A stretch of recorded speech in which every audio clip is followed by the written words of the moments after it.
You suck on a nipple, why? It's instinctual. You know, you wet or you're hungry, you cry. It's instinctual. And we're just learning. That comes to stage 2. We start evolving. We start evolving to the point to where we start learning through our experiences. I touch this, it's hot. You know, I touch this, it's cold. And that's tactile environment. Stage 3, I start learning from my friends, my family, my situations and circumstances. All the stuff around me becomes sentient beings. And then you add into that all your environment. And there's also to that, you know, nurture nature thing. I think it's both. You know, it takes both of it to make us. You know, so I'm sitting there and I'm learning through my environment. And they're teaching me pretty much, I'm becoming a sentient being, and they're teaching me what that means to me. Because you're being guided. And then it comes to a point where I'm evolving still even further. I get to stage 4. Okay, now I need you to understand this before I get to stage 4, is that we understand at stage that we're in all the stages before us. Like, for example, stage 1, all right, instinctual. 2, tactile. Stage 3, friends, family, situations, circumstances, basically peer pressure kind of thing guiding our lives. All right, stage 4 now, we start asking questions.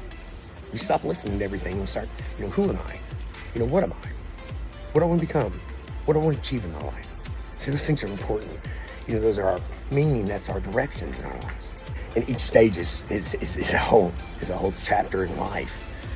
You know, it's all important. It's not just rushed through like I'm doing now. I'm not saying that's what it is. I have a limited amount of time to share this with you. All right, so now we're in stage 4, asking questions. Who am I? What am I?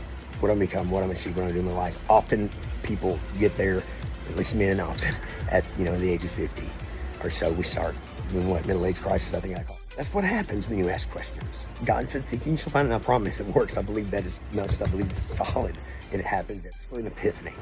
All right, and it's a wonderful experience. Because you at one time you're walking through life and so nervous, and all of a sudden it all becomes clear exactly where you're going, how you're getting there, whole deal, because you asked the questions and you got the answers. It really happens like that. You will get them. All right, so move on, and we grow through those experiences. All this is growth all the way through. By the way, you can see that. Stage 5, we get the answers. Now, often people go from stage 5 back to stage 4, back to stage 5, back to stage 4. Why would that happen? We start questioning ourselves at some stage in our lives. That's not a bad thing. That just means you've reached the top of where you're at and you're smacking on the ceiling saying, I want more. That's all you're doing.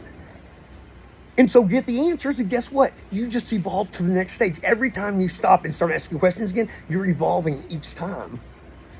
And you're getting higher and higher in your evolution. That stage 5 could last you your whole life. And then some people get stage 6, because there is a stage 6.